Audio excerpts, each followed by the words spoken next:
PJ, and welcome to another episode of the Rewind. Yes, I am here with my glass of wine. It is 3 o'clock in the afternoon.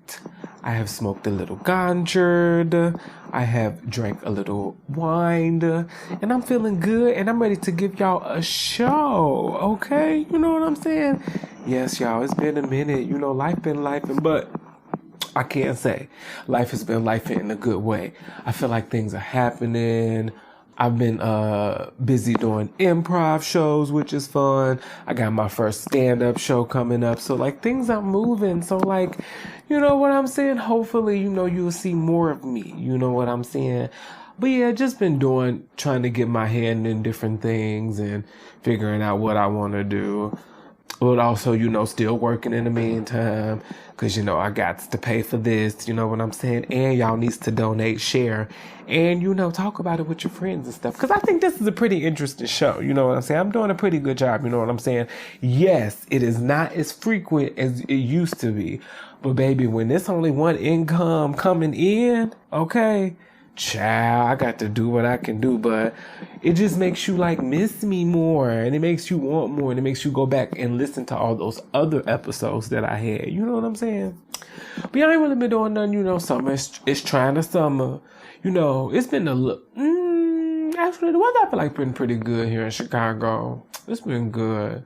A few rainy days. I hate the motherfucking rain. I hate rain. I just hate.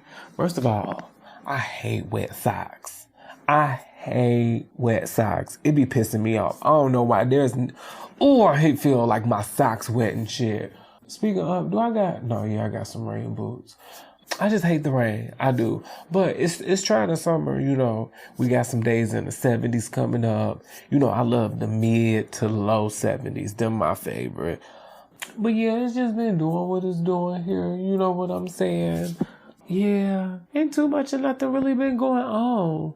Life really just been life, and I'm just really in this new space of trying to like do more and like be out there more. Not trying to say I'm trying to, you know, just like always be outside, but you know, now I'm trying to do things where I go to more events. I'm learning too. I am a person, I really have to start planning things out. And honestly, if that means planning things 2 or 3 weeks out in advance, oh well, so be it. That means I got something I'm looking forward to plan. Cause I'm just realizing I can't do stuff spontaneously. I'm really getting to that point to where I'm like, okay, you have to sit down and plan things. And I don't think that's a bad thing. You know, it means, you know, I'm doing stuff, so I can't just be moving. And, you know, of course, got to accommodate for work and all that bullshit. But I'm noticing that when I start to plan stuff out more and do it, it just works. And it's like a duh. You know what I'm saying? So, yeah. So let's move on into the show, y'all. So let's go to the 5-finger section where I like to slap bitches for acting stupid. What I got written down here? Oh, 5 fingers to this lady named Sandra Dorley. I think that's her name. She is an upstate New York prosecutor who, I don't know if y'all saw this video, but she was driving and got to her home and the police pulled her over. Now, apparently, they had been following this lady for the longest, but she felt like she didn't need to pull over. And of course, yes, before you ask, this is a white lady. Yes, it is.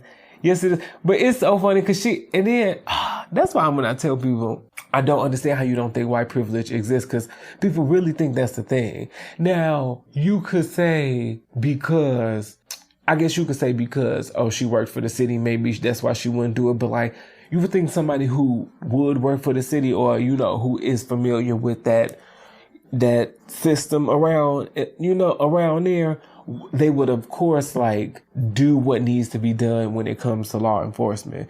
But she said she felt like she didn't felt like she needed to. I said, now you're not going to sit here and tell me white privilege don't exist. And she just right here telling y'all this. You got to find this video. But I think that's the lady named Sandra Dorley. 5 fingers to you because you thought it was sweet because you was white. You thought it was sweet because you was white. Oh! Don't ever let them tell you they don't believe in white privilege. Them the ones who really do benefit from it. You know what I'm saying? Because they're the ones who know it and then like try to like, you know, call like who try to like combat that with like pointing it out and, you know, doing the right stuff when it comes to it. But then there are some who don't do shit about it and who really don't think it's out here. And I'm like, that was one right there. She thought, but they got her ass. I don't know if she went to jail, but I hope she got some. I don't know. Oh, 5 fingers to Rebel Wilson, because I think it was, I don't know if it was true. I should have read more of that article, honestly. But I've also heard this argument before, about straight actors should be able to play gay characters and stuff like that. And I say 5 fingers to that because, girl, you know, ain't nobody saying you can't do that, but it's like when the playing field is not even, you know what I'm saying? You can't, it just, I don't know, it just takes away, and then you're not getting like, and, cause I feel like, of course, people could be like, well, that's the point, it's acting, you aren't really these roles. Yes, I understand. But I just feel like there are certain roles it will benefit, especially like if you are telling the story through a specific experience of people in a specific community. You know what I'm saying? Like, I'm sorry if something, it's just, I don't understand how they don't understand that.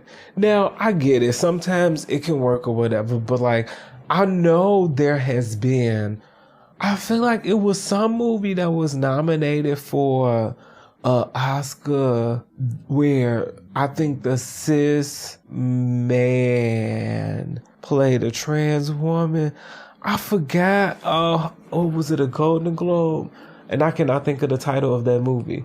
But I know that was a thing, and I know there has been examples of that. And like, I think that's, you know, that's not fair, especially when we have like, well, and I know probably back then there weren't too many who were open about it, but there are trans women who are actors who can play those roles. You know what I'm saying? And I'm like, I think it's okay to have certain stories that are for specific communities. That's the thing. It's okay for you to be an actor and play everything, but within means. Scarlett Johansson used to say that same dumb shit. Yes, bitch, I understand you want to be imaginary and stuff like that, but if the script calls for somebody that is a black woman, don't think you finna come up here and then share that experience as a black woman. Like, I understand, you stupid. You is stupid, okay? That's all I'm saying, you stupid. And if that's the case, then shit, we just finna be fucking playing every fucking thing, okay? Shit, next time y'all have a role for fucking Kerry Washington, or I'm trying to think who another cute one, or somebody like that, you know, Cass T.S. Madison or Laverne Cox. Since we just can play any and everything. But you know, the straight people would be mad if you had a trans woman had a role that was quote unquote intended for a straight cis woman. So it's like, And then some experiences, like, I don't know. You just, I don't, girl, you know why the fuck that's not fair. But so slap to Rebel Wilson. You know what I'm saying? I just feel like, cause I always find it weird too. It's like a few actors too. James Franco, what's his name from Glee? Shit. What's his name from Glee? Darren Criss, James Franco. I feel like somebody else always plays gay too. I feel like I'm missing somebody. James Franco. It's another white man. I feel like that always. Or am I talking about James Franco? I might be talking. I think I might be talking about him. Yes. But like they always play, like has had multiple gay roles. And I'm just like, why? I don't know. And I guess, I don't know. It's just weird. It's just weird sometimes. Cause it's just like, all those roles out there for you, you could have, they're queer actors who could have done this. You know what I'm saying? And also not have made it like a caricature or like a stereotype. You know what I'm saying? Even if it did call for like a sort of stereotype within the community. Nobody knows better than somebody who's in it. You know what I'm saying? So yes, 5 fingers to Rebel Wilson. And then 5 fingers to Lil Scrappy too. Because I saw a video of him commenting on, also a trigger warning. 5 fingers to him because if you haven't been on the internet for a hot little minute, and trigger warning, it does involve, abuse. And I understand too, if that's not something you like to talk about or something like that, I just want to let you know because I'm going to mention it here. There's a video that surfaced with Cassie and Diddy.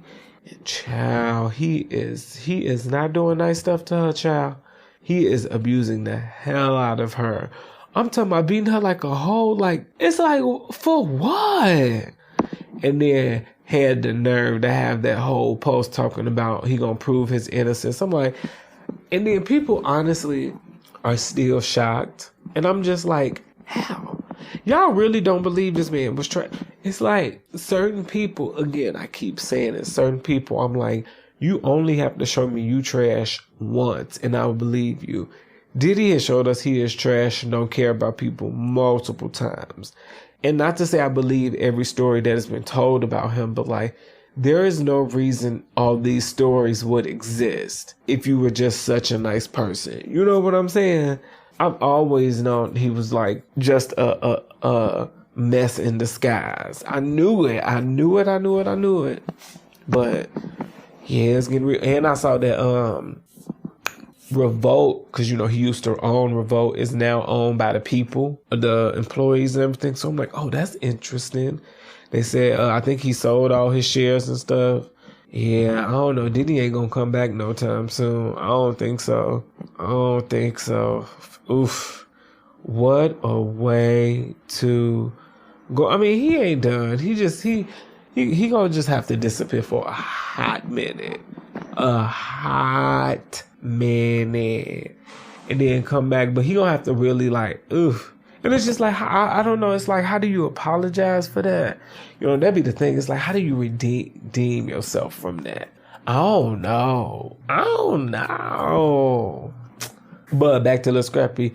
He had, after the video came out, he made a video talking about, oh, if I saw Diddy, I would take a favor with him because you don't do stuff like that. And like, okay, yeah, I appreciate you for, I like that he was speaking up about it. But it's like, Scrappy, you ain't no better. You got Erica, Bambi, and Diamond on this TV looking a fool, all because you just want to play all day. Like, that's literally all it is. I'm like, you not doing anything too much better. Now, I'm not saying Scrappy abusing them, anything like that, because hell no, I don't think that would be a thing. But it's like, okay, you think, oh, you squeaky clean now? It's like, oh, don't do that. Don't get too ahead of yourself, baby. Because we have witnessed you saying some terrible things about women who you've been with and things like that. So it's like, calm down, beloved. I understand you're upset, but don't get crazy. Okay? Don't get crazy. And that's all I got for 5 fingers. And now we gonna move on to a segment I like to call PJ's Point. Well, I'm not trying to preach. And I'm not trying to teach, but I do want to reach out and touch somebody with just a little something that I be thinking about. A little something. You know what I'm saying? So, this one, I low-key was scared to say because I really can't talk too much to it. But it hit me after I saw a video on Instagram about this girl. She was talking about how her credit and stuff is messed up, and basically her chances of getting things like credit cards and houses and mortgages and loans or anything of that nature is kind of shot until she can build it back up. Because, when she was younger, her parent used to put something in her name and things like that. And, it just got me to thinking too, if you gon' have, and at first that's why I said I didn't want to say it because I ain't got kids. But I'm just like, for real, if you gonna have kids, at least set them up for success when they get here. Meaning, don't do stuff like that to them when they a baby and then it damages them in the future.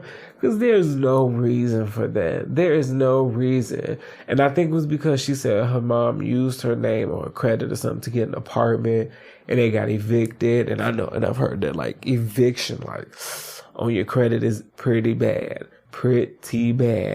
So yeah, it's like if you gonna have the babies, especially for y'all that don't have them when you don't have the best circumstances, at least set them up so for the future they can do well from themselves, So thank God she had a husband, a woman in the video, or like a partner who was helping her out, and they was able to like use, I think, their, I guess, line of credit or whatever, or something like that. And I think she said she ended up getting it, but she was just saying like it's very damaging for people to do stuff like that. And I feel like I have heard of that like a fair amount of times, more than I would like to know.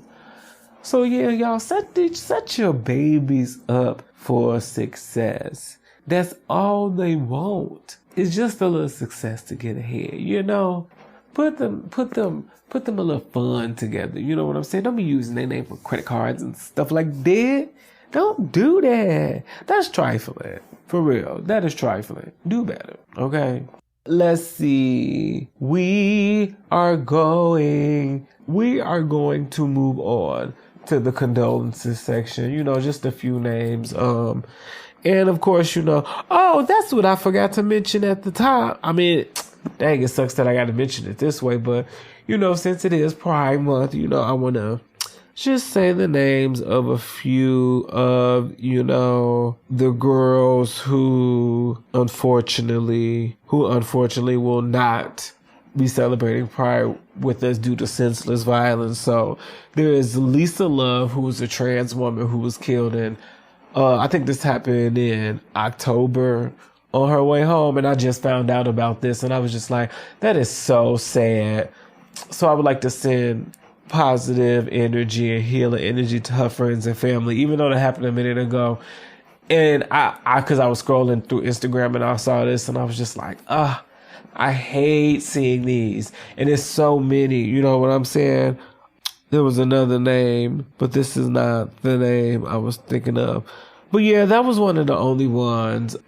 And then I wrote another woman. Yes, a woman by the name of, what's her name? I'm like, I know I wrote this name down for something. A woman by the name of Dari Love or Dari Moore. She was a trans woman that was found, I think she was found in Missouri, dead. And you know, see, it's just like black trans women popping up just dead everywhere.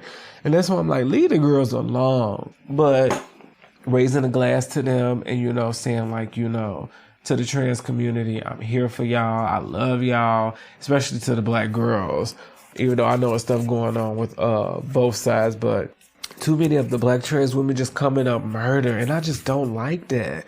And it'd be like, for what?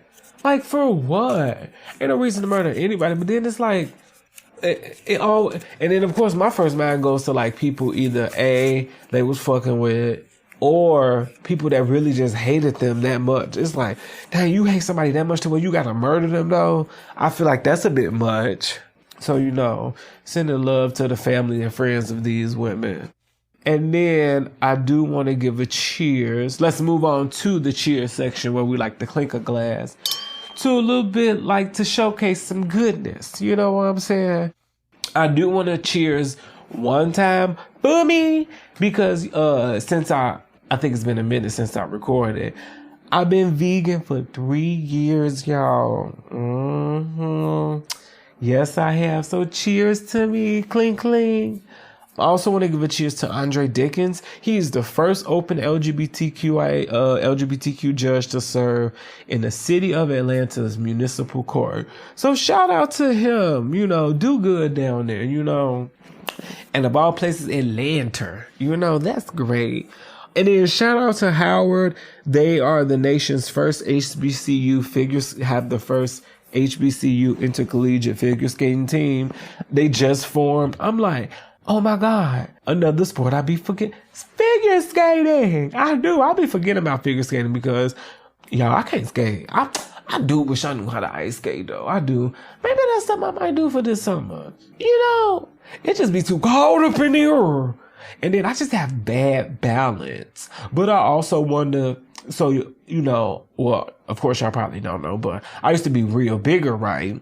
So I went into college weighing almost like 275, 280. Right now I'm like a cute like 175, 170-ish. Like I fluctuate between 170 and 180. And I feel like now that I've gotten a little smaller and like fitness has been something I've really been like interested in too, I feel as though I understand my body a little more. So maybe balance won't be such an issue as it was before. Because I feel like because I was heavier, I was like uncomfortable with my body. I don't know how to explain it. But like now I feel so much better about it. So I would actually like to try ice skating again. I would actually like to. Yes, indeed.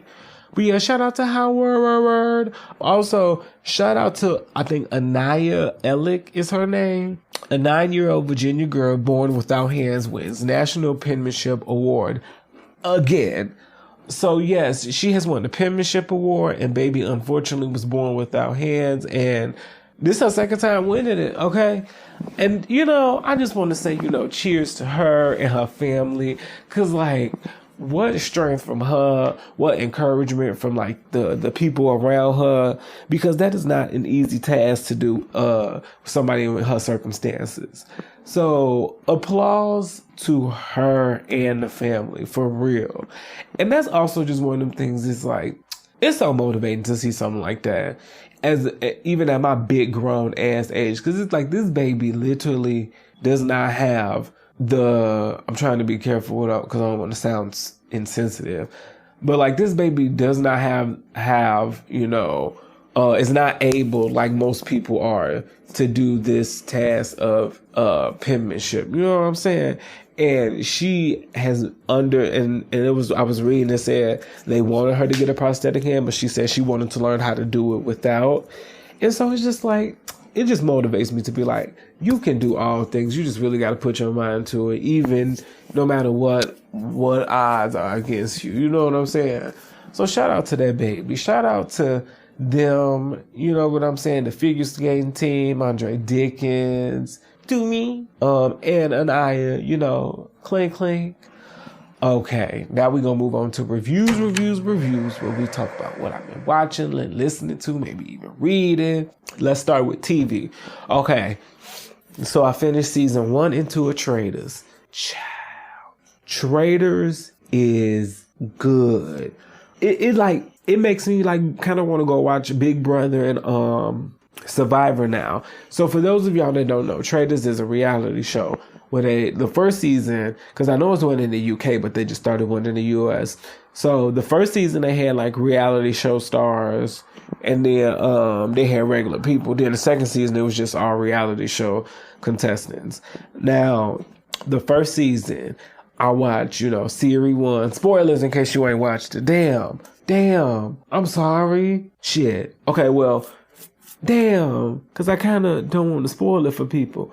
But the first season was good. I'm trying to think, who was on the first season that the only Bravo people I knew, because it was, I don't know anybody from Survivor. I don't know nobody from Big Brother. Who was on the first season that I knew?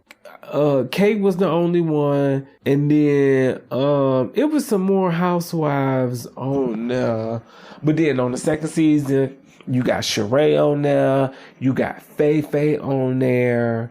You got MJ. I think she from Shires of Sunset. I think that's where she from. Tamara on there. I know Trishelle and CT from the Challenge because I used to watch those back in the day. Who else on that second season? If You're Afraid of RuPaul's Drag Race, Peppermint is on there, who I thought was phenomenal and should have got more time, But yes, it is a good show. It's all about deceit and just like, playing a role and being mysterious and stuff. And it's good. If you got it on Peacock, go watch it. It is so good. It's so good. I love it. I really do, from the bottom of my heart. So you got Summer House Martha's Vineyard season 2 came to a close. It was good this season, but I'm really pissed because unfortunately, if y'all ain't heard the news, the shit got put on pause. And I'm just like, for what?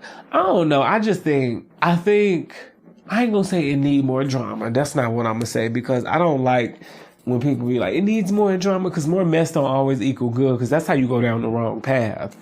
I feel like it needs more structure maybe, but they also on vacation. It's like, what the fuck do you want them to do?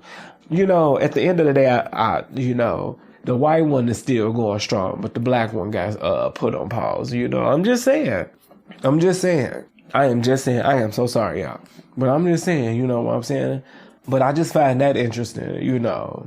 But I ain't gonna say nothing. But I did. But it was an interesting. Emil, his little girlfriend all messy and shit. Like, I don't like people like her. You know, Bria, I don't think me and her will get along. Cause she like to get loud, and I unfortunately like to get loud too. So I don't like to argue with people like that. Cause like, again, I don't know how to de-escalate certain situations. I know we just gonna be some yelling ass bitches wherever we at. And you better hope I remember I got a little bit of class depending on where we at. You know what I'm saying? So, not a fan of her.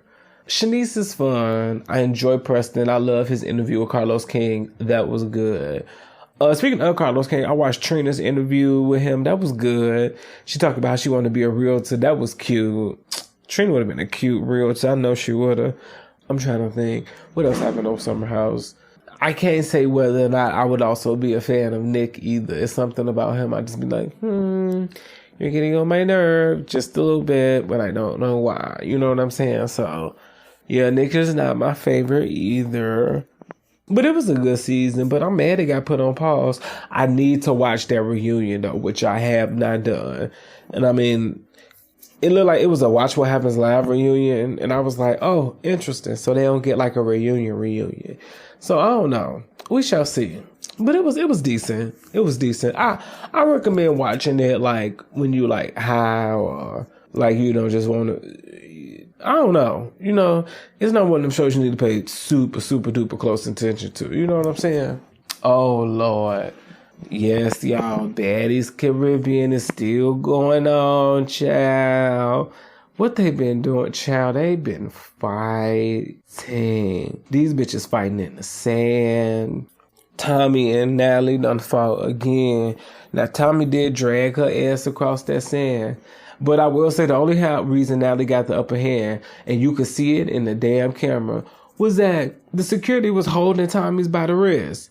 Let Natalie fight her. And I'm like, oh, no, that ain't fun. That ain't fair at all. That is not fair at all. I don't know. It was... Also, Natalie petty as hell. That's how I know Natalie can't fight. Because why would you scratch your Tommy face like that? I don't like shit like that. And that's why Tommy wanted to fight again. Because I understand. Don't claw on my damn face like that. The fuck is wrong with you? You better fight me head up. That's what Jayla was just telling Biggie in this last round. In this last episode. She was like, I had to put on concealer and stuff because you scratching and stuff like that. And she was like, yeah, but you bruised me too. And she was like, no, I balled my fist up and I hit you. That's what I'm saying. And I'm like, I know that's right, Jayla. Tell her. Ain't nobody doing no pulling, no scratching. You like to scratch, bitch. I'm trying to fight. What else been going on? Some new girls in the house. They let two of them girls go, Wendy and Heaven Marina. Oh my God, I can't believe I'm really talking about this messy, ratchet, trifling ass shit. But I love it, child. This the only thing I watch on Zeus, for real. It's like, because I don't watch the Cabaret. I'm not watching that Rolly shit. I don't know if I can watch that. They got some new show with Tokyo Tony, Tia Kemp, is that her name? And what is her name? What's Blueface mama name? What's her name? Carlicia, something like that. They got something with her and the three of them hosting a show, and it just looked messy. It looked disrespectful. It just looked unorganized. It looked discombobulated. It looked like it just looked awful. But I just don't know if I'm ready for more. Like, baddies just be enough. It be just enough. Let these bitches fight. They go to the club, shake a little ass, wah. You know what I'm saying? That's all we really need. I don't need to see Tokyo Tony sitting down and talking to people just with so much disrespect. I don't need it. And I don't want it. I don't want it. I don't need it. I don't need it. I don't want it. Okay. But let me see who else been fighting. Diamond the Body and Tinkerbell is still fighting. Diamond the Body talk like she used to suck her thumb or something like that, and that bothers me. It really does. Ooh, her voice annoying. Especially when she yelling and shit. I'm like, oh my gosh, shut up.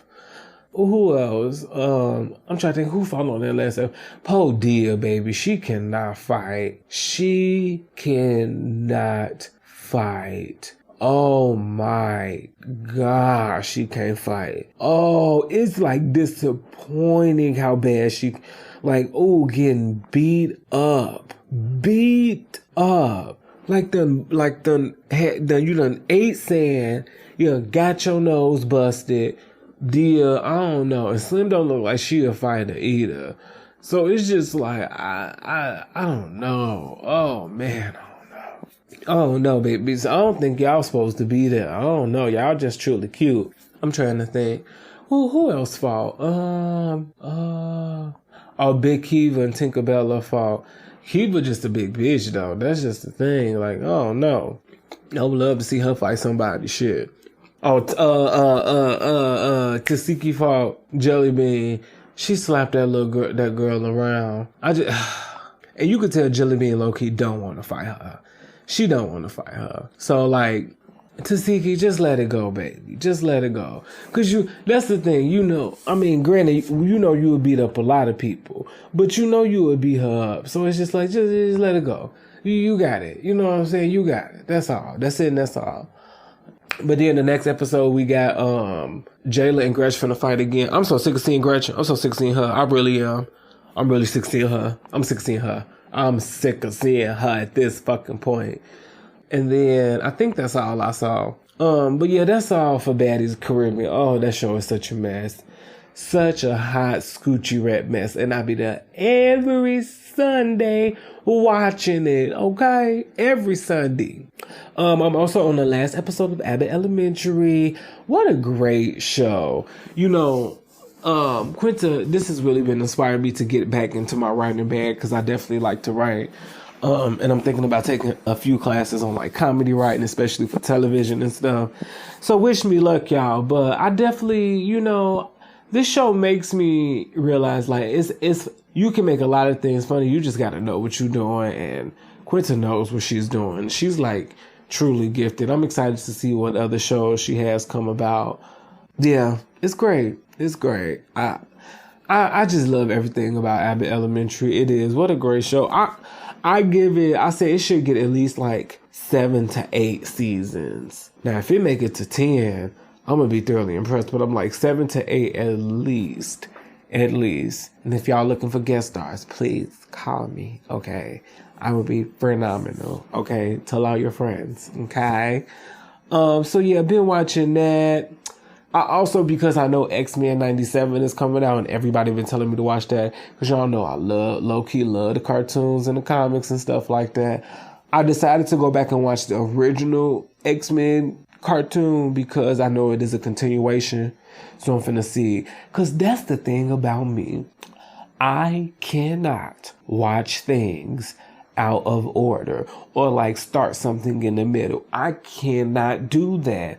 I am so invested in story. Like for instance, I do plan on watching The Real Housewives of New Jersey, and people be like, "Oh, you could just start on this season." I'll be like, "No, I have to start from the beginning because I need to know how certain dynamics form. How did we get here? The journeys that people took. Like I need to understand that. Even with movies, I will not watch the second one like this." First of all, y'all, okay, where the fuck was I when they greenlit Bad Boys 4? And how the fuck did it just pop into movie theaters like that? I was like, what the flying fuck? I said, when did this happen? I said, what? So I got to go see that, but I'm gonna be real, y'all, I still ain't seen Bad Boys for Life, the third one. So I gotta watch that before I watch this one. I just can't watch stuff out of order. That's why if I ever start a franchise, I have to start from the beginning. Because when I start out of order, it kind of upsets me. It does, because I don't know what's going on. I don't know how characters have developed, like how they are different from the first one than the second one. You know what I'm saying? That's me. That's important to me. Okay. So that's why I'm going to watch this X-Men, and then I'm going to watch the next one. And we're going to see. We're going to see. Another show I just started watching is The Punisher. I think it's on Disney Plus. I know at one point it was on Netflix, but then Marvel take all their Netflix shit off there and put it on Disney Plus. I think that's how it went. So I watched like the first 3 episodes. It's good. I just forgot because I've seen Daredevil, Jessica Jones, Luke. Although I didn't finish season 2 of Luke Cage. Thanks for putting that on my radar through me. Okay. I gotta watch that. And I also seen, what is that? What's the one where they got it together? I forget the name of it. I was gonna say the Marvels, but that is definitely not it. It's called something else. The Defenders. And I've seen that. I might have to rewatch that again. So yeah, I've been watching that. That's a good one. I gotta get into them episodes. Long as fuck to me though. I don't know, maybe. But I know, once I also am starting it again from the beginning. It only got 2 seasons, so I ain't got too much to go. But yeah, that's been a good watch. Now, in terms of music, I ain't really been listening to too much. Just, still Cowboy and Carter, I really do like the After Hours song by Kehlani. It's so catchy, and I love that it's going viral with that cute dance by Christian Dennis. Is that his name? Christian Dennis? Their name? So cute. I don't care what nobody say. I enjoy Nani by Saweetie. I do. I think it is cute. It is fun, and it is certified pretty bitch music. And it's just like, what the fuck else? You know what I'm saying? It's like, what the fuck else do you want from Diamante? It is right up her alley, and it just makes me feel cute and fun. It's like a cute little summer vibe. You and your bitches out, having a picnic or some shit. And just looking cute. Which I gotta plan a picnic day with me and some of the girls. Yes, I got to do that. Let me see. And then, this song by, I think it's Lay Banks. It's called Tell Your Girlfriend. I really enjoyed that a lot. I don't put that on my starred list. Cause I think I've been hearing it on Instagram. And I was like, who sang this? And lo and behold, there it is. Gonna tell your girlfriend I've been thinking of him each time I screw him. So tell your boyfriend, gotta put the word in. It's good. Hold on 1 second. I did something, I don't know if people would approve, but I put pineapples in the wine and it just tastes so good. It tastes so good. But yeah, that's all I've been watching. Now, on to the pop culture segment, or WWW. Worldwide. What the hell? Where we talk about what's going on in pop culture and just in the world in general, Let's see what's going on, girl. Well, what's going on?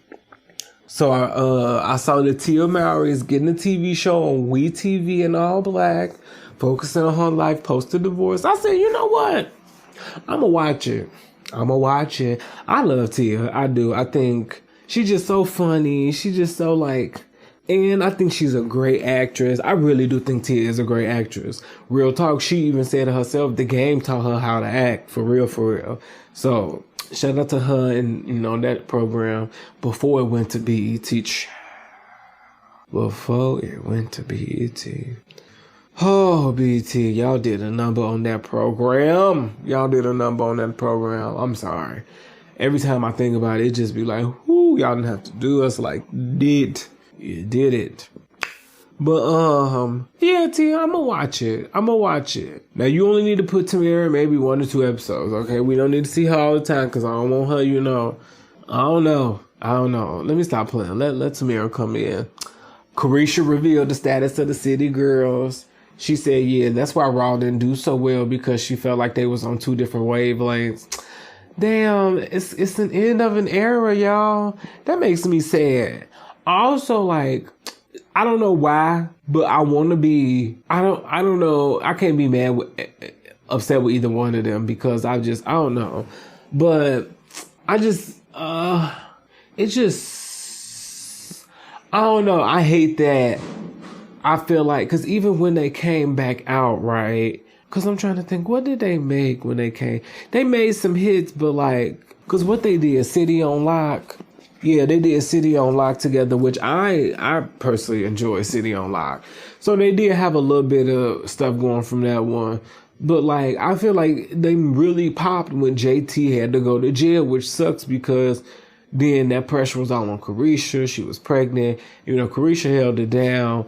And it just sucks, because I feel like, I wonder if Carisha feel like, damn, all that work and not only just but I did. Because let's be real, she kept it afloat while she was in jail.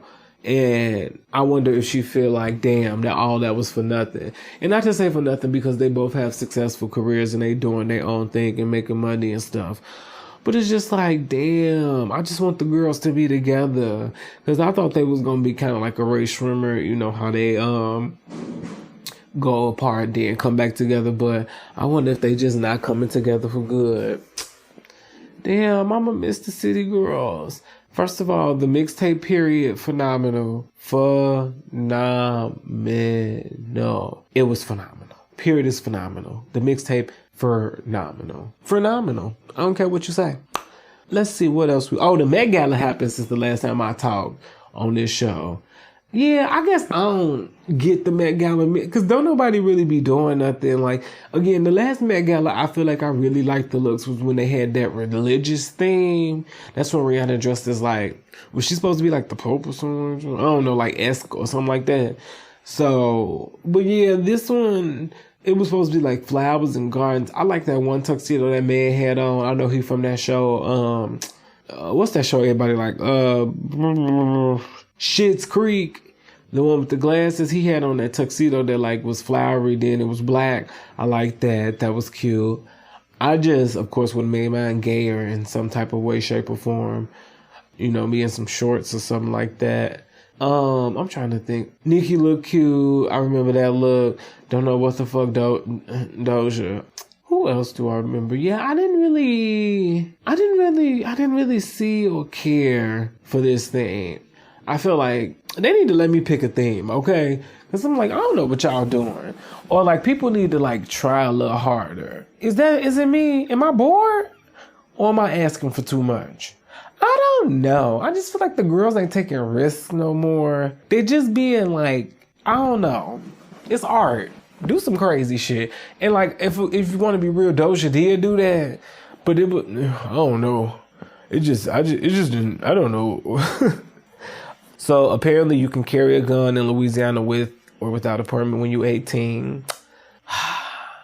I don't know. That just be making... Listen, again, I'm all for y'all having y'all guns, but all I'm saying is everybody, they don't need that right. That's all I'm saying. Because they are not, like... They don't... Some people just won't be responsible with the firearm. They won't. And like, I think that's the purpose of having like why it should be like different tests and stuff like that. I think it should be a process to get a gun because everybody should not be holding something that can take the life away from somebody. You know what I'm saying? And it's just, the South, a scary place. And I want to go visit, but I'm just like, I don't know, child. I do not know. What else is going on? Oh, I saw, it's this reporter. His name is DeMarco Morgan. So he's a biker and he released a picture of him in his bike suit. And like, bike suits are tight. So they're going to reveal some shit. You know what I'm saying? And I think, is it ABC that he worked for or somebody like that? He worked for something like that. And they told him to take it down because it was too revealing. And I think at one point they might have been like, not threatening his job, but like really like putting that on the line. And I'm like, first of all, I just feel like it's one of those things is he got plenty of pictures like that in his biking suit. And like sometimes it's just going to do that depending on the color and stuff like that. Y'all making it more than it needs to be. Okay. That pissed me off because in a weird way, it was like, it reminded me of like I don't know if you remember when it was like, I don't know if it was a teacher or a news reporter or something like that. And it was like, she can't wear certain stuff because she's too thick. And it's just like, it reminds me of, it's like trying to police black people in their bodies. And it's like, it's okay when somebody else don't do it, but when we do it, it's a problem. That's what that was given to me. Now I could be wrong, but that's just how I felt. But I don't know what happened with that though. They never spoke on it. I wonder what happened. Oh, pop culture. Speaking of, I talked about Housewives. No, I didn't. No, I talked about Phaedra and them on Traders. But as y'all know, Real Housewives of Atlanta been starting. You know what I'm saying? They done been filming. They got some new girls. I heard it's been going down. They're talking about revenge porn released, allegedly. People threatening people with guns. Portia and Kenya friends, which is about damn time. They've been meaning to be friends this whole time. I just think it was just like, I don't know how to explain their relationship. I think they needed to do that. They needed to do that. But like now they like, bitch, come here. Like, what the fuck is we fighting for? You know what I'm saying? I'm glad they over it. You ain't really been hearing too much about Drew. You know, Cynthia's a friend. We gonna see Kenya's hair spa. I can't wait to see Shamia. But the girls have been fighting, and then Portia and Simon been going back and forth, baby. They have been going, and baby, and I thought Peter was petty. No. Simon is petty. Petty LaBelle. Baby, he said, I think somebody who only thinks there are 265 in the days in the year shouldn't have the right to respond or something like that. And I said, oh, now he really calling you stupid, Portia, because we all know that was the dumbest thing you've ever, well, next to the Underground Railroad. But we love you now. We love you now, Portia. We love you now. And then she responded something about somebody who ain't got no illegal green card shouldn't be talking. I'm like, oh, they going at it, beloved. They is going at it. Yeah, Atlanta we finna get a good season. And it's good because we on pause from that. We on pause from, not on pause, but like, they filming Potomac right now, which I've been hearing, you know, I've been seeing Wendy and Giselle get along, which I'm like, okay, so what kind of season are we in for? I'm excited for that. I know we got a new girl coming to that. One of Mia's friends, I think. I know Kiana coming back. So we got that. Jersey on right now. But I heard, child, and I said I was going to, again, like I said earlier, I'm going to get into Jersey. But they said Jersey not finna have a reunion because of Melissa and Teresa. Now, you know, I said I might have more opinions on this once I finally watch this franchise. I just want to know why her and this girl cannot get along. But I'm going to watch it and see. I'm going to report back to y'all. I might start that soon. I just like, why won't y'all get along? But I heard, I'm going to watch Jersey. I'm going to get around to it. Let's see. Oh, a judge ruled that the Fearless Fund was discriminatory because it was a fund where it was grants for, I think, was it black women or just black? Oh, come on, computer. I'm sorry, y'all. Oh, yeah, grants to only black women, I think, who are starting businesses and stuff. And I guess some white women, it gives me that some white women tried to apply and they were told they couldn't or whatever. And they took it to the court and said it was a discriminatory and the judge appealed that it was. And I'm like, damn, that's fucked up. Blocking somebody else's blessings. And this is the reason why programs like these need to exist, because it's not an even playing field. Y'all not, because then when you go to banks and stuff, they don't want to give black people loans. And that's the thing, they not understanding that. I think that's some bullshit. Well, I feel like they still open and operating, but like, I just... done fucked it up for everybody. So hopefully they can get that resolved. That really pissed me off because that was some hating ass shit. That was just some hating ass shit. I can't get it, so it's me, the white one. I don't know. I'm just making up shit, but it's just like, who would complain about that? Like, what the fuck? You can apply to many of the other ones that are for you. You know what I'm saying? Let me see. What else I got here on the agenda? I wrote down Quavo versus Chris Brown. Girl, they weren't talking about shit. Don't nobody care about neither one of them motherfuckers. Yeah, that's pretty much it. I don't know if I've seen, been on the show since the Drake and Kendrick beef, but, you know, they went back and forth. Kids was involved. It was shots and, you know, stuff like that. I'm kind of over it at this point. It's just like, y'all can do whatever. Just stop shooting at each other. And yeah, I guess leave the kids alone. Although people was really upset about the kids. I was just like, isn't this how hip hop beef go? You know what I'm saying? I'm like, ain't that what they're supposed to do? I don't know. But yeah, I'm over it. I am so over it. Oh, speaking of other beef, Belcalis and Bia have been beefing. Belcalis had a line in Wanna Be the remix where she said, anybody wanna be a, you know. And apparently they had been subtweeting or whatever because Bia used that, what's her name, sample, the She's a Bitch sample before Cardi or whatever. And it's like, Girl, get over it. So now apparently they've been going back and forth. Bia done released a diss track. I saw the preview of it on Twitter and I scrolled past. It was a little bad. Bia really thinks she bad, but I'm like, oh, Bia, no. You're not the rapper that you think it are. Because she was talking about, let me get in the booth. I'm really good with the pen. I'm like, oh, okay. But I don't see that shit going nowhere. The girls just be beefing. And then, of course, like, you already know it's going to be somebody from, I hate to do it that way, but like Team Nick versus Team Cardi. Because, Bia don't like her because, well, I don't know why Bia don't like her, but it makes sense for Bia to fight her because Bia would be seen as quote unquote the Nicki team.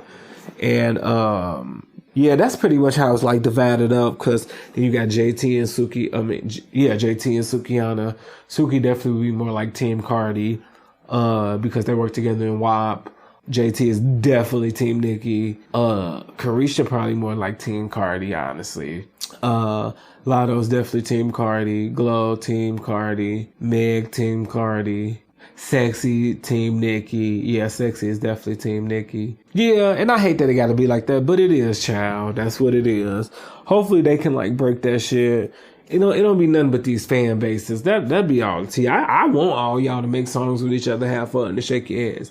But y'all be so territorial, child. And so just y'all just want to fight all the time. Drink some juice. Oh my God. Okay, bitches, let me take a little break. Oogie. Oh, hate to interrupt the show, but I have a few questions for you. Are you a new or small-owned business that's looking for advertisement space? Is the owner of said business black, brown, a woman, part of the LGBTQIA family, or a part of any underrepresented group? Do you love the Rewind and want to help your business and your favorite podcaster? If you answered yes to these questions, then this message is for you. The Rewind is looking for new businesses owned by underrepresented groups to collaborate with on advertisement. Just think, your ad could be read here by me, okay? If you are interested, send an email to the Rewine PJ DJ at gmail.com with advertisement opportunity in the subject line. Again, the email is the Rewine PJ DJ at gmail.com with advertisement opportunity in the subject line. I look forward to working with you. Hey there, Rewinders. Looking to support an organization that cares for mental health? Well, then look no further. The Corner Store Chicago is a mental health organization that focuses on providing mental health resources to Black and brown youth in underserved areas. If you would like to get involved, there are a few options for you. Number one, go to www.thecornerstore.com and click the Donate tab. Number two, follow the Corner Store Chicago on all social media platforms. Number three, if you are in the Chicagoland area and want to volunteer or provide a service, send an email to connect@thecornerstorechicago.com. Again, that is connect@thecornerstorechicago.com. Number four, go to www.thecornerstore.com and click the Shop tab to purchase Corner Store merchandise. There you'll find beanies, tote bags, hats, and various accessories to fit any style. Use code THEREWIND and get 20% off your first purchase. Again, use the code THEREWIND, THEREWINE, to get 20% off your first order. Support a great organization with an even greater cause. Now let's get back to the show.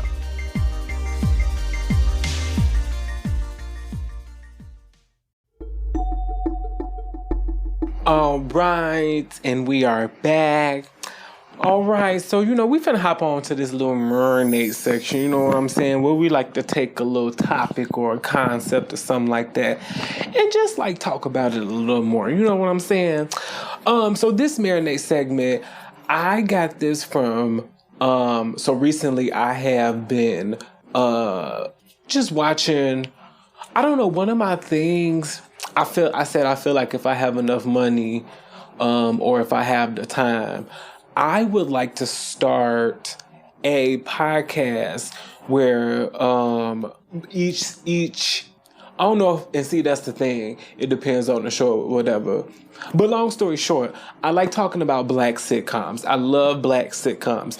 And I either want to do a podcast or a YouTube channel where I talk about different black sitcoms and things like that. This one I'm listening to right now, what is the name of it? It is a girlfriend's recap podcast. And it is called, sorry, I'm scrolling. Oh, hell yes.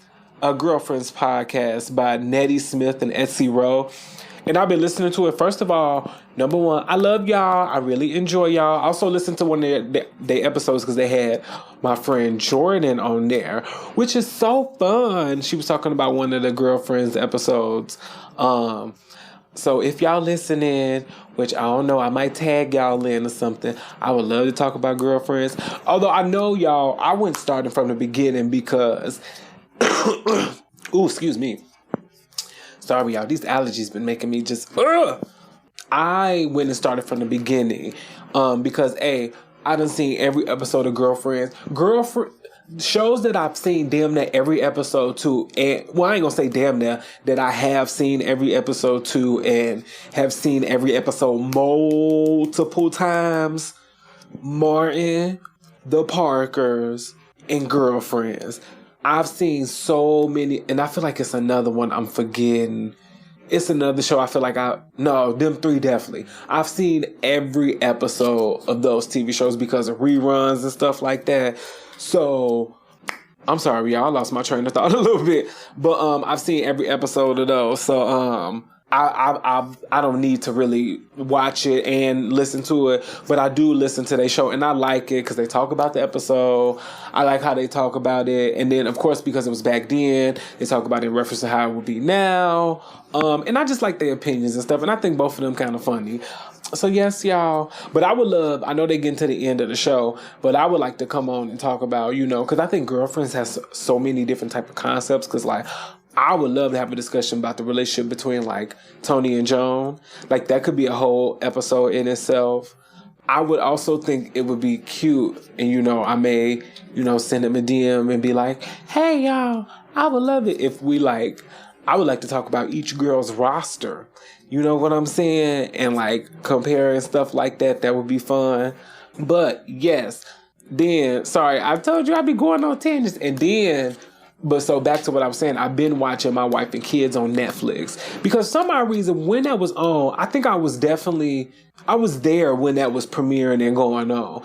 I can't remember exactly. I gotta look at the when it premiered and everything. But I was there for that. But I didn't watch that show. So I'm watching it now on Netflix and I'm like, ooh, that's kind of funny. And I'm also realizing too, in general, it's crazy. While I guess I always, no, maybe like, I guess one thing I will say, like, when I think of the Wayans and their comedy, I have always kind of like enjoyed their comedy. I just can say for sure the Wayans brother, the Marlon and Shawn Wayans show, I did not like that. Maybe I should give it a try, now that I gave My Wife and Kids a try. Let's see. I'm gonna go back and I might have to go back and watch that now just to see if I would like it. But I really just realized, I have always enjoyed their comedy because it's always a little bold. They always like take it a step too further. Especially I love Keenen Ivory Wayans because he directed Scary Movie 1 and 2. I don't know if he wrote it, but I know for sure he directed it, which Scary Movie. Bitch, let me tell you something. Scary Movie is probably, would I have to say, one of my top 5 comedies of all time? Possibly. The franchise was developed by Keenen, Shawn, and Marlon, who wrote the first 2. Okay, got it. So yes, it was them. And then I love Don't Be a Menace. I feel like they got some other movies. I just did not like that show. And I used to try to watch that show, but I was like, no, this ain't funny. But again, I'm gonna go back and watch it. But those movies are funny. But it was some jokes on My Wife and Kids. I'm like, I just feel like those either didn't age well or just honestly weren't appropriate to begin with. Because I feel like there's a difference between the two. Because like, it's certain jokes I'm like, oh, that's just not gonna age well. Which I'm like, oh, okay, but you might still be like, damn, that is a little funny though. But like, it's certain jokes you'll be like, why was this ever even funny? Like, they had a scene on there where he had to create her a new dress and he cut it and like he had it to where it was like cleavage exposed, and this was for Katie, the little girl, and I was like, okay, that's weird. I don't think that should have been a funny joke. Like, I get it. But I've always like known that their comedy is just a little daring, a little courageous. The Wayans brothers always, they gonna do some crazy shit. I mean, white chicks, come on now, you know what I'm saying? So then that made me think about, movies and TV shows that don't age well and stuff like that. And so that's what my marinade gonna be. I picked out a few movies and we gonna discuss, does it age well? You know what I'm saying? And I feel like as we are progressing and, understanding the difference between entertainment and like disrespect, I feel like there are certain movies that's going to be like, Now, granted, you still going to watch them because I ain't going to lie. Some of these movies, the movies I did pick are movies that I actually love. So that's why I'm actually excited to talk about this. Okay? So, did these movies age well? Now, first we got on the list. Where's my list at? Oh, right here. I put down Save the Last Dance. Now, for those of you who don't know, Save the Last Dance is about a young white lady by the name of Sarah, and she moved to the south side of Chicago because her mama, unfortunately passes in a tragic car accident. So now she got to go live with her daddy, who she rarely talked to. It's giving that beat, baby daddy. And, now she got to go to school on the south side, change school. She don't know nobody. And, she's in what Nene Leakes would call the hood. You know what I'm saying? So, then she meet this boy named Derek. And, they start dancing. And, she's a dancer. That's the T2. She's a dancer. And, she auditioned for Juilliard. Well, no, did she give up dancing? I feel like she stopped it, but then, when she saw him dancing at the club. This movie, I don't know. They fall in love, but then, of course, they interracial couple, because Derek is black. And... it's just up from there. You know what I'm saying? If you ain't seen the movie, go see it. Save the Last Dance. I'm pretty sure. I know I was looking up. I think I got it on DVD low key over there. But this is a movie I done seen so many times. Because I like to watch the movies again before I talk about them. But some of these movies literally are movies that I love. So like, I didn't have to watch many of them. Some I was like, I do like this movie, but I need a refresher. But Save the Last Dance is also one me and my great-grandmother used to watch. She loved this movie. I cannot tell you why, but she loved it. She did. Every time it came on TNT. Y'all remember TNT? Is TNT still a thing, that channel? Baby, when TNT used to have movies and they used to have Heat of the Night, that's why, oh, Lord, time. It just go by, child. Oh. But yes, that's Save the Last Dance. Now, I put this down because at the end of the day, it's a cute little movie, teen love, relationships. Oh my God, he's black. Oh my God, she white. Like, oh, but it's still like, let's live in one world. Oh my God. All that stuff. But I honestly can understand why this movie does not age well for definitely a few reasons. I think we are also at that time where the whole, I think white savior stories and, save the white person, is kind of like, I think those stories are kind of like dated, especially in this, where we at in society right now, especially when we know that we can create stories without that and they still be a hit. You know what I'm saying? So I feel like that's one reason why it definitely does not age well. Also feel like, with me, I feel as though it just don't look right. Like, oh my God, like, let's help. Like, again, this poor white girl, we got to feel all this sympathy for her and everything. But these people who are going through this on the daily, and in the end, it turns out she still gets into Juilliard with that whack ass audition, which we're going to talk about, okay? I also think one thing, remember Chanel's monologue? Chanel was Derek's sister, which is played by the Curry Washington. You know what I'm saying? And they give it's a little monologue when they I think she at the doctor with the baby, yeah. And then she's talking about like it's a different world, da da da da. And Sarah Latifah asked that because she felt offended. And in that moment we definitely supposed to feel for Sarah, like, no, it's one world. But I think we are now realizing we at the point where, baby, this is not one world. This is not one world for everybody. And at the end of the day, what she was saying in that monologue, I feel like some people feel like, I'm not gonna lie, at times, if you listen to the rewind, I also, how do I want to say it? With me is just sometimes interracial relationships, especially when it is a black and white person, I'm just like, they're not like, I don't know. I'm like, I sound like such a hater, but I just be like, I guess it's because too, depending on who's black and who's white in the situation, because I'm going to be real. I feel like and I've said this, and I've talked to black women who've also said this, black women be like, I ain't gonna lie, I ain't planning to fall in love with this white boy, but it just happened because he was just really nice and really respectful and like really like just had emotional intelligence, all this bullshit. But then when you hear about black men dating white women, they be like, oh, I don't want the drama, they too ghetto, da da da, and it just be like, their reasons always just like, I just fell in love, where theirs is like, I'm trying to get away from. That's my experience with talking to the two about it. I just had a situation like, never mind, y'all. Oh, they just brought me to a dark place.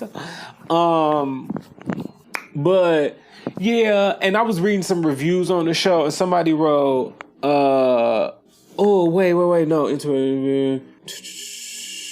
it says, critic Wesley Morris wrote, the movie combines the worst of urban exploitation with the worst of teen exploitation and outfits them both in makings of the ultimate racial crossover melodrama. Teen motherhood, deadbeat teen dads, drive-bys, and a dangerous ex-girlfriend. Speeches straight from the pages of Terry McMillan. He went in. But no, I feel that like it was just like everything you could have thought about, like especially involving an interracial relationship. It was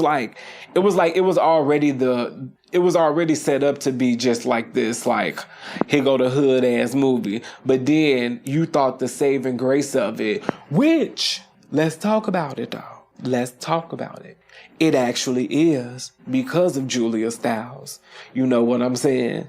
Like, if that was just regular black people, would nobody care about that damn movie? Nobody would have. But because I also think MTV was also behind Save the Last Dance. I think they produced it or something like that, which makes perfect sense. You know what I'm saying? And I think when starring her, it made the white people want to, talk about it and want to go see it.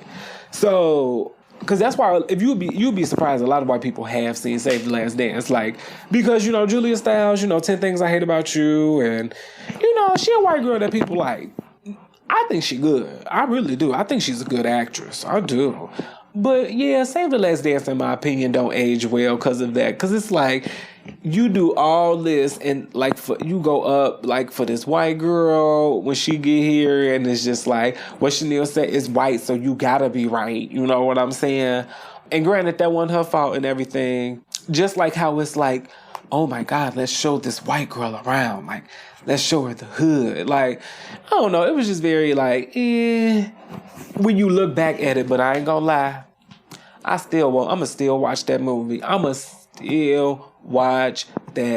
Also, another thing I wanted to touch on that I really do think doesn't age well because y'all playing in a community space. The dancing and not the because I don't know if y'all know Fatima Robinson, who did the Aaliyah video, I think did Remember the Time. She did the choreography for the movie. Now, the dancing in the club scenes was cute. It's whatever. You know, you could do it, put your back into it. But that Juilliard audition is honestly, going back looking at it, it's so bad. It's so bad. And when I say playing in a community space, I mean you playing in a dancer's space. Especially knowing how low, I don't know if low is the right word, but like how selective Juilliard is and how like these auditions need to blow.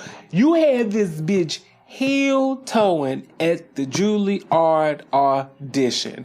That's when it just got too like, oh my God, Wayne Hope. And then it's like, let me use what I learned from this community to get where I need to be. You know what I'm saying? And not to say it's her responsibility to, you know, take everybody with her.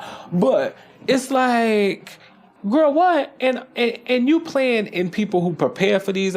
I'm just sorry. I just wish that audition was better. Now, I understand you had to give me this for the movie purposes and hip hop, and you know, but you didn't have to play in my face like that. You did not have to play in my face. You did not have to play in my face like that. You could have gave me some hard ass dancing, ballet dancing. You know what I'm saying? That part pisses me off. Because as a person who went to our school and we had a dance department, I know how hard them girls be working and stuff like that. I don't think people understand dancing. You putting your body through a lot. It's like being an athlete, real talk. And I'm not one either, the athlete or dancer, okay? I can move, okay? But I am not a dancer, okay? But yeah, Save the Last Dance, in my personal opinion, it doesn't age well. It don't. It really, really, really, really don't. And like, that's fine, okay? I don't know if it is, it's not as, I would say, that's why I should have made a type of scale. Like, 1 being, this movie should never be seen again. 10 being it needs to be reruns on TV, but shit, they play Saturday Night Dance on TV. But like 10 to being like, it needs to be in it is, 1 being like, it never needs to be shown again. 10 being like, it is the epitome of timeless cinema. This girl, I'm gonna give it a 4, maybe 5. Cause it's like, you gotta see it just to like, be like, that's how it was back in the day. You know what I'm saying? And it's just like young, it's just youth back then. You know what I'm saying? So that's why I'm like giving it a 5. You know what I'm saying? When I really want to say 4. But again, I love this motherfucking movie. Y'all know they made the Save the Last Dance too. Had Columbus Short in it, and it went straight to Divda. I feel like it definitely was on MTV before. I feel like I tried to watch it, but I couldn't. But I'm gonna try again. Just like how they made motherfucking Honey 1, 2, and 3. I'm like, oh, I can't do it. You know, pole dance movies. I feel like at one point dance movies was popping. You had You Got Served. You got Save the Last Dance, and I feel like I'm missing a popular dance movie. Dirty Dancing is, but Dirty Dancing, no. Step Up. That's what I'm thinking about. You had Step Up, and don't get me wrong, even Step Up was hot for like the first 2 or 3, but then it got too much. It got too much. So yeah, that's the first one. Yeah, I'm gonna say a 5. I'm gonna say a 5 on the scale. You know what I'm saying? The next movie I have now is Rush Hour. Now, I know y'all like, well, if you haven't seen Rush Hour, it's starring Jackie Chan and Chris Tucker. And it is a action comedy, something like that. I love Rush Hour. But the question is, does it age well? And I was thinking in my head, I don't know, it just randomly popped in my head like, Rush Hour I feel like has some offensive little jokes in there. Now, if you know, Rush Hour is about, Chris Tucker, his character, he in L.A. Then, I forgot what happened. Is he from China? I forgot who who the man was. I forgot who Soo Young Daddy was. So, Soo Young Daddy came to America, and then Soo Young got motherfucking kidnapped. And let me tell you something. Y'all better watch that scene again, because I wanted to rewatch it before I did this. Soo Young was fucking them people up. Soo Young was fucking them people up. You know, the dude came in there, he tried to get her. She kept kicking his ass in the face, and then remember she hit his ass with that chain and scratched his face. Ooh, I was thinking about that scar. She scratched the fuck out of him with that chain. She just couldn't run quick enough. She couldn't outrun that bike child. They had a plan B for Soo Young. Soo Young was fighting for her life. Shout out to Soo Young. And then, you know, they bring over Lee, and now they gotta find him and stuff. But, you know, so I think some of the reasons that it may not age well, okay? I think mainly it's just the whole Black, Asian, and not understanding each other type of thing. But this one is a little tricky because, okay, I feel like when they first start, it's so many things Chris Tucker be saying wrong when he first meet Lee. Like, I'm talking about first when they getting off the plane, and I'm just like, oh, you do not say this. And even the way he was treating him, like, and I know everybody's favorite line, do you understand the words that are coming out my mouth? Like, everybody's favorite little line they like to say. That's just so insulting to talk to people. That's why I hate when people talk to... I understand when certain people don't understand English. I don't understand why you feel as though getting louder and slowing down is going to make people understand English. If they don't understand English, they don't understand English. Sorry, I'm hitting myself with a pen and stuff. Because I'm getting upset because I know people that do that. I'm like, why do you think raising the volume of your voice is going to allow them to understand you more, girl? They don't understand the language. Just like if you went somewhere and they just got loud, and you're going to be like, okay, why are you yelling at me? You know what I'm saying? Like, what the fuck? That is something that pisses me off. Also, all y'all download the Translate app. So that way when you go out the country and all that type of stuff, you can translate. They got a conversational little feature on there. It's real good. I've used it before. I think a lot of people don't know that damn app is on their phone, and it is very, very, very useful. It is very useful. So there's that. There's just, it's a lot of remarks, you know, about the Asian community. And I feel like this one is tricky because well, I don't know how. I just feel like, and I don't know if this makes sense. Do I want to say it like that? I don't know. I'm just gonna feel like throughout history we have seen that there has been racial tensions sometimes between the Black community and the Asian community. Because I know, like, somehow, like, especially, like, in certain hoods, like, Asian people will come in and, like, they set up, like, little corner stores and stuff.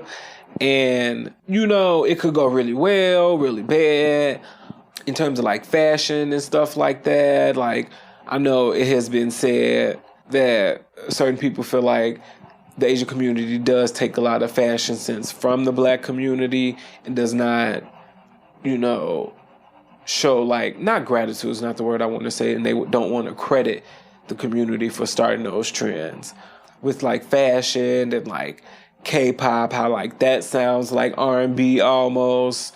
But it's one of those things where it's, like, there, but it's not really, I would say it's not talked about, but it has been discussed.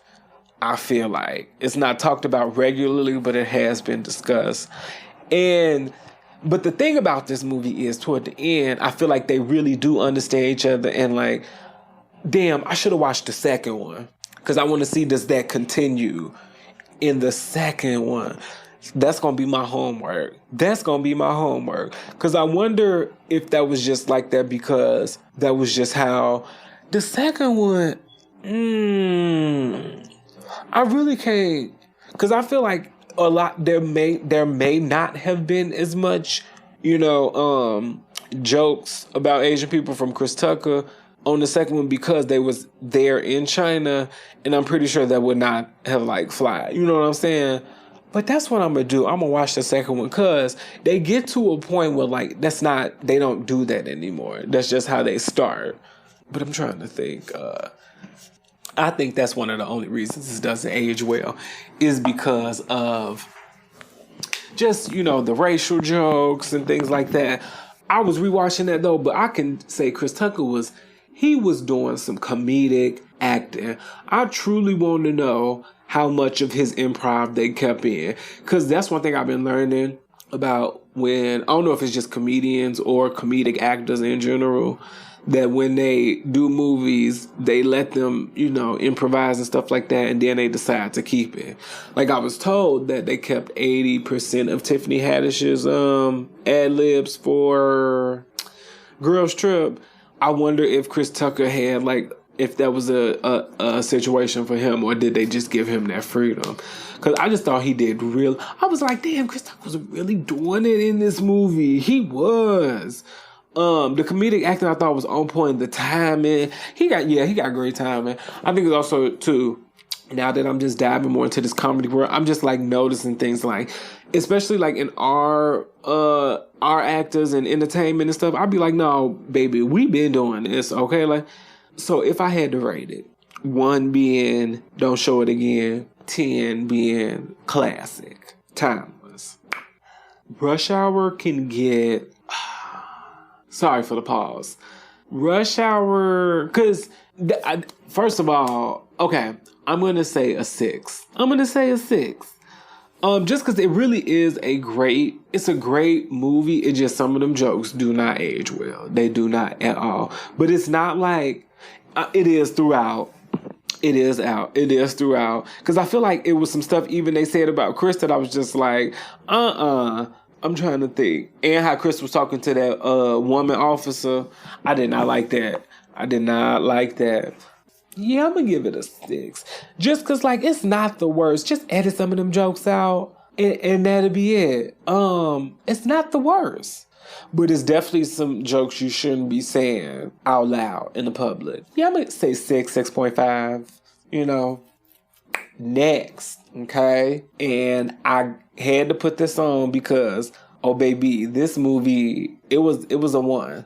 None other than a movie I love, and I hate to say I love it, motherfucking Norbit, okay? Yes, and if you haven't seen Norbit is a film, I think Eddie Murphy wrote it too, by Eddie Murphy. Okay, he stars as this boy named Norbit. He played multiple characters. He played Rasputia. He played an Asian man, which we're going to talk about. And he starts, because he was adopted? Yeah, adopted. I mean, no, he was in foster care. Was it foster care? I think so, something like that. He was in foster care. He met Rasputia. Rasputia was a, larger little black girl who grew up to be a bigger black woman. And, they've been together. I think they got married. But it wasn't like he wanted that. It kind of just got forced because he's scared of her and her brothers and shit like that. If you ain't seen Norbit, it's like, go watch it. Now, I put this on here for many, well, not many reasons, but one big reason is because, I remember in high school, because this came out, I want to say in my earlier days of high school, possibly. But I did a presentation about like movies that caused controversy, and to my surprise, Norbit was on that because I was like, oh my god, why? This was young dumb PJ. But then they was talking about how like black women was protesting it, especially women who were larger. Because they were saying that was a terrible depiction of how black women are: angry, aggressive, violent, disrespectful, stuff like that. And I was like, oh. And then as I've gotten older and I watch it, I'm like, Norbit is bad. It is bad. Norbit bad as fuck. It is. And I hate that because I love Norbit. I do. But that movie's so bad. It puts specifically larger black women it paints the worst picture with Rasputia. Because She is just nasty. She is vile. She is terrible. And then of course it's and then on top of that, every scene, not every scene, but it's always a joke about her weight, and of course she like, I'm okay with it or whatever. And like she confident in her skin, which I would say is like the only plus. But it's heavy. It is heavy from, and I hate it because, I love this movie, but you got to call it out. Like from her going down the slide to the honking the horn on the, honking her titty on the horn. Yeah, they really do a lot with that one. And I also think the casting of her versus Thandie Newton, is it Thandie or Tandy? I feel like it's Thandie. I feel like that is like very, I always tell people too, I don't know, maybe this is just me, right? And tell me if I'm being too quote unquote, observant or whatever. I just feel like when you have a movie that is going to have black people in it and going to have like people being like sort of like opposites of each other.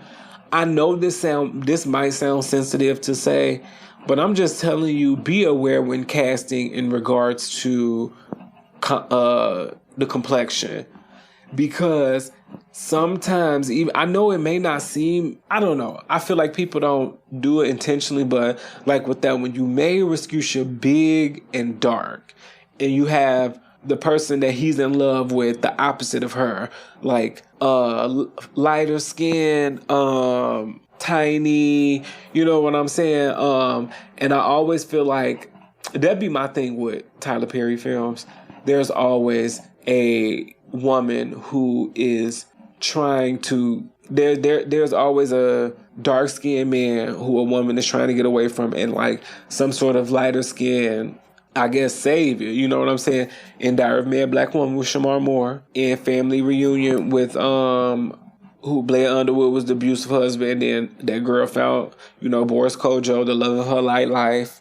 You know what I'm saying? I Can Do Bad All By Myself, the lighter skinned Latino man.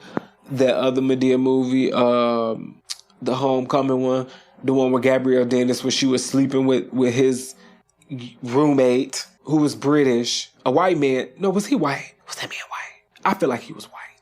And then Family That Prays, she was sleeping with the white man. It's just like, I think I know it's not something that's intentional, but I do feel like it's something you got to be aware of. Cause it's like, you got to be conscious of that, So yes, you got fat phobic in here. And then also, I don't know if I like him dressing up as the Asian man. And doing the accent and everything, I'm like, I don't know if that's the thing that needs to be done anymore. I don't think so. I don't think that's good. And I know some people be like, well, what's the difference between this movie and Nutty Professor? I feel like the difference with Nutty Professor is he was just playing a little bit more genuine, authentic characters. Like, you felt for Sherman. You felt, in the second one, you felt for his mama and his daddy when they was going through their little, marital spat or whatever. I feel like, I don't know, it was just different because these wasn't, I feel like, characters. These was like his unique family members. It was as if he really wrote backgrounds for these characters, whereas these characters, I feel like, are something he thought of on a sketch or something, and just said like, hey, let's slap this on the screen. Now the T is, people loved it, but it just don't look right after a while, Yeah, Norbit, and I'm not gonna lie, girl, I love Norbit. I love that movie.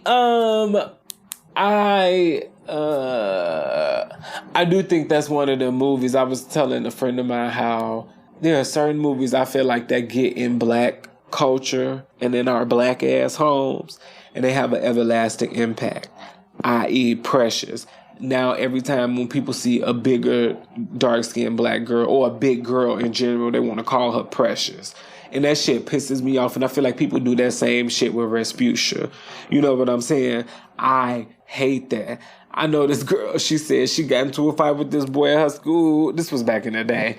And she's talking about he called her Rasputin that hurt her feelings, so she said they started fighting. You don't do that. Like, damn. So if I had to put on a scale, 1 being, this don't need to be shown again, 10 being like classic, please replay often, Norbit could get like a 3 or 4. It could get like a 3 or 4. It can't. I don't know if this is a good scale I got, because they are gonna be like in 1 to 6. But I feel as though it can be that low because this movie's so damn funny. But I know ain't no part 2 of that gonna ever come out. So he better be happy he got that one out. I'm trying to think. It just don't put the black women in just the best light. Especially my girls who, thicker. Come on, Eddie. It was very. It gave one of those things that made it seem like, damn, Eddie, do you hate black women or something like that? So yeah, those are 3. I said I want to do more of these because there's so many movies and TV shows we could talk about. But these were just 3 I had thought about right now. If you know any more, send me some DMs and stuff because it's a lot I want to talk about. Because I feel like there were a lot of movies that we probably don't need to really get ideas from anymore, but some movies do well, and I bet you we're gonna find a few. Yes, the Let It Marinate. I was trying to think that I have any more last minute notes for that. But I also think it's okay to say, girl, yeah, I love that damn movie, but it is a trash movie. That's okay to say. I think it's okay because, baby, let me tell you something. I know for a fact I gotta say The Last Dance over there. I'm gonna watch that. And baby, if Norbit don't stream it, I will get high and watch that. Unfortunately. Okay. Now let's move on to the top 5, where we talk about the top 5 whatever that I want to talk about. Okay. 5, 4, 3, 2, 1, 0. And so this month, it's so funny because the top 5 that I'm doing. Because I was like, ooh, I want to do something gay, because it's Pride, yes. And I was looking to see my top 5 because I have a list of things because I see something, write it down, and be like, ooh, top 5, blah, blah, blah. And at first I was like, I want to do something gay. But then I remember a few months ago, I wrote down top 5 Queen Latifah roles, and it was Queen Latifah movies. But then I was like, oh no, I want to do something gay. But then I was like, oh, well, I think Queen Latifah would be the perfect thing to talk about on it. So that's what I'm going to do. Top 5 Queen Latifah movies. Okay. Well, I would say Queen Latifah roles. Okay. Okay. Number 5. I put her role in Scary Movie 3. It's brief. Very brief. But I just love it so much. I think it's so funny because I think Queen Latifah is very funny. I do. I really do. I think she's good at drama too, like phenomenal. But she's so damn funny to me. So that I forgot what the Oracle. Number 4, and I know people will be like, oh, this is low, but this is just for me, okay? Number 4 is Cleo, Set It Off. Queen Latifah was acting. She was acting. She was acting. She was acting. She was doing some good acting in that movie. Just such a memorable role. That's why please don't recreate Set It Off. We don't need that. Leave it alone. Number 3, Khadijah. I'm living single because I thought Khadijah was just a very great center character. I thought she was well written. I loved the arc she went on. Ooh, I just think Khadijah was a very good character, and Queen Latifah really brought that role to life. She did. Number 2, Gina in Beauty Shop. I love Beauty Shop. I low-key love Beauty Shop more than I do Barbershop. I'll be quite honest. Beauty Shop is don't do no part 2 though. Don't do no part 2. Leave it alone. Unless, now wait. If you give me a cute TV show, like put that shit on like put that on. No, not Netflix. It need to be too corny. I don't know, but put that on like Hulu or some shit like that. It could be a good little funny thing. You know what I'm saying? That's just me. Okay, I think that could be it. Love Beauty Shop. Love it, love it, love it, love it, love it. And then number one, for me personally, Queen Latifah as a motherfucking Charlene and Bringing Down the House. That's another movie I'm going to put on Does It Age Well? Because that one I do think age well. And I know a lot of people may not say it don't, but I'm going to tell you why, because of the way the movie was done. And I think that's why something like Norbit did not age well. Oh, I can't wait to put a part 2 in this bitch. But yeah, Charlene is is probably my favorite Queen Latifah roles. Again, I love when Queen Latifah do comedy. And like it was just I just enjoyed her in that role. Like Bringing Down the House is one of my comfort films. It really is. I'm gonna have to buy that on DVD. And I know people be like, just stream it. No, I'm a DVD buying bitch, okay? So yes, those are my top 5. Scary Movie 3, Oracle and Scary Movie 3, Cleo and Set It Off, Khadijah and Living Single, Gina in Beauty Shop, and Charlene and Bringing Down the House. Thank you, Queen Latifah. We love you. Oh! All right, bitches. And that's it. You know, of course, stream The Rewind on your favorite podcasting platforms. You know, find me on Instagram, The Rewind Podcast, Twitter, The Rewind, Facebook, The Rewind. And, you know, y'all posting, you know, comment and stuff underneath and everything. Oh, we got a little TikTok, too. I got a little TikTok I'll be posting stuff on. I don't know if I can give y'all face on the TikTok, though. You know, I don't know. I just like to post the clips and keep it moving. But we shall see. You know, send me an email, you know, stuff like that. Don't be afraid to interact, okay? Until then, bye.